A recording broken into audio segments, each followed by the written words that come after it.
Hey guys, what is going on? My name is Tom Spark. Welcome back to another video. Today we're talking about how to find the perfect VPN in 2024 for your specific needs. Now this isn't a top rated VPN list or anything like that. We're using collected data to help you find the perfect VPN. This video is sponsored by Incogni. Incogni is one of the best and my top rated data broker removal tools that I've been recommending you for years. We are now a partner of the channel with them. This is a service that will go to all the websites like web pages and remove your IRL information, so if someone does find your real life information, you can't get doxxed. This channel is also sponsored by VPN. Just like Incogni, VPN has long been since one of the top products that we've told you guys to use here on the channel, even without a sponsorship. An excellent VPN provider, really good speeds, really good customer support, and it's definitely one of the best VPNs you can find if you just want a really solid core package. If you're looking for a VPN that combines a lot of the things you'd want with a VPN, as well as other value propositions, like I mentioned before, Incogni, Surfshark VPN is a VPN that includes Incogni built in. It also has antivirus as well as other things like data breach alerts. So if you guys want to help support the channel, go ahead and check out Surfshark, Torguard, and Incogni. And now back to the video. So we've collected pretty much all this data on all these different providers, and I pretty much collected all this data and made it into 10 questions. So even if a certain VPN score is lower in one area, but you value it in another, that's what this quiz is going to do. Now, I'm going to be totally honest. We only put the top 5 VPNs in this quiz since almost every one of these VPNs excels in one area. For example, Mullvad isn't a result in this quiz because Proton does everything Mullvad does, but better. They have no trackers on their website, pretty much perfect privacy, but they have port forwarding and streaming compatibility and more ecosystem of products to choose from than Mullvad. Similarly, something like iVPN is not included for the same reasons, and other VPNs that can't compete with some of these top 5 VPNs here on the channel aren't really mentioned either. This is picking 5 VPNs, one of them that really excels in every area. So let's go ahead and show you what it's like to do. So here is my quiz here. You're going to find this on vpntierlist.com, and it's going to be on the top of the page. So there's 10 questions. You could choose your, if you want to put your email in here. If you put your email in here, you could sign up for my newsletter where I'll be emailing you any special sales that go on that are really good, any breaking news, if there's like a data leak or something with a VPN or anything like that, you could put your email in right here. But if you don't want to, just click skip. So this is the part where you decide on your budget. So are you a normal person who has a discretionary income? Are you someone who's extremely budget oriented and you really can't afford any subscriptions? Or are you someone who has a good amount of discretionary income? Or are you someone who just has an unlimited budget, at least when it comes to this kind of thing, and you can spend whatever you want? So for me, I'm going to say I'm a bargain boy. You know, I want to save some money, but I have a little bit more money than maybe just being completely broke and having $0 in my bank account. Next up, we could talk about how much do you know about VPNs. So this is something you're going to have to consider for your personal use case. It depends on how familiar you are with VPNs. There are some people out there who are very good at VPNs and some people who are more confused by complex settings.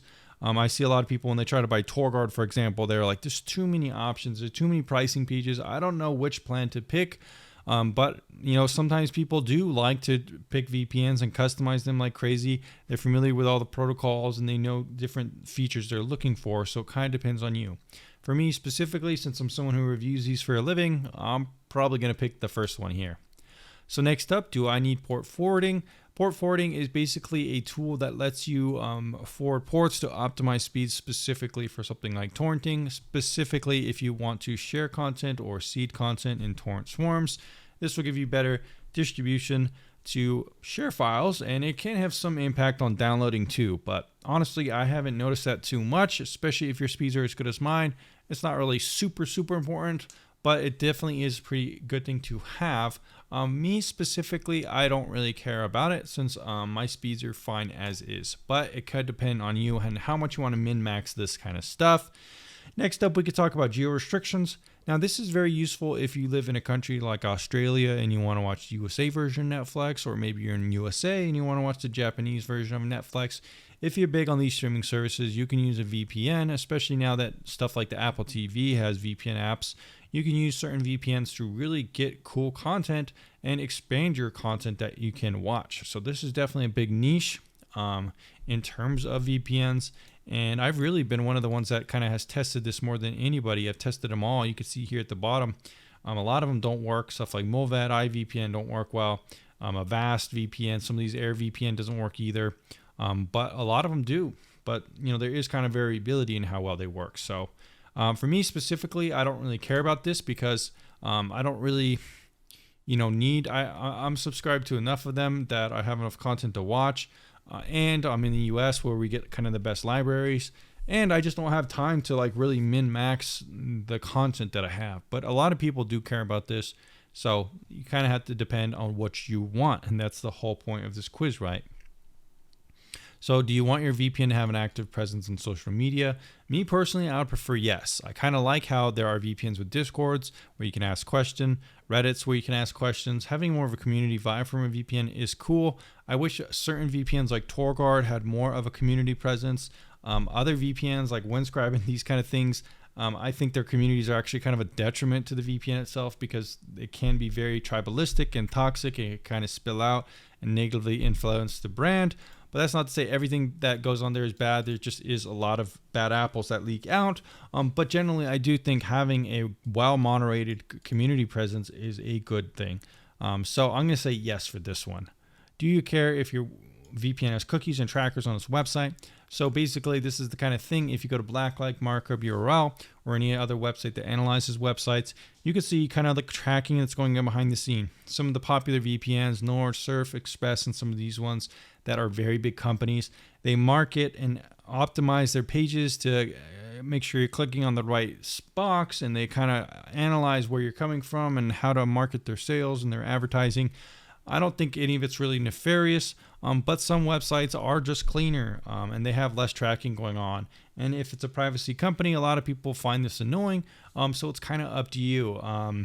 On this one, generally people probably want less tracking going on from a VPN website, but at the same time, there are going to be some sacrifices you might make in other areas if you are very picky about this one, since a lot of VPNs out there can't perfect this. There's really only 3 or 4 that really can perfect this.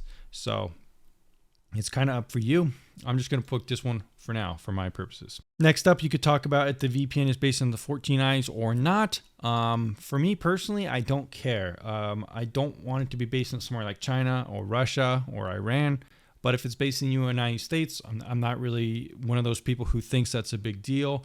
There have been issues with TorGuard getting in trouble with some copyright or Hollywood or whatever, but they were able to kind of avoid that by not giving up logs. They didn't have anything to give up. Some other companies, have had issues, but you can also have issues in other countries too. So it's really kind of depends on if the VPN is trustworthy or not necessarily where it's based, as long as it's not based in somewhere that's like super totalitarian, like China, Russia, and those kind of places that pretty much have mandatory data retention laws. The United States doesn't have mandatory data retention laws, and the legal system can be very effective in protecting your company if these things kind of happen, like we've seen with TorGuard. So it really kind of is up to you if you care or not, but me personally, I don't care. This is a question if you want some included value proposition with your VPN. Maybe you're not using a password manager yet. Maybe you want to have a premium password manager built in for the price. Maybe you want some antivirus, encrypted cloud storage, something like a data broker removal tool, which is really cool. So some of these things, it kind of depends on you. If you are interested in some of these things or not, maybe you already have some other services, but you'd still like to try out the VPN services that are included. So I think it's a good value proposition, and I'm going to put sure for me. Specifically, for me, I do use Apple TV sometimes, but I don't need an application since I'm not big on the geo restriction thing. But a lot of people are actually interested in this. I made a video on this a month ago, and it's already gotten a good amount of views. And a lot of people do care about this. It's really, I saw on the Apple TV subreddit, people were talking about NordVPN having one. So a lot of people do like this, so it's kind of up to you. Lastly, we could talk about the GUI and how important is this to you? Do you want a GUI that's very polished and smooth and looks good, or are you not too picky? Do you want to use something like TorGuard, AirVPN, or some of the other VPNs that are a little bit outdated in terms of how they look, at least on PC, but they work fine? Or do you want something more modern and updated, at least in the last year or two, like something like Nord, Surfshark, Proton, or some of these other ones. It's kind of up to you. Some people don't care, some do. Me personally, I kind of prefer something that's a little bit more optimized in terms of its appearance settings. And look, I got Proton, which is interesting because right now it's currently sitting at number 1 on the tier list, which is very interesting. But on paper, almost perfect, great privacy practices, and all around very solid in every category with not a clear weakness. It's just a bit expensive. So according to the quiz, this is my perfect VPN right now, depending on my specific needs. And if you click on this, it should get you a discounted link or the best price available. And as you can see here, we are getting the best price with Proton. So go check out the quiz if you guys want. It'll help you find the perfect VPN. I hope I explained some of the questions here in this video. Let me know what you got in the description or comment down below, and if you decided to buy that VPN, and I'll see you again very soon.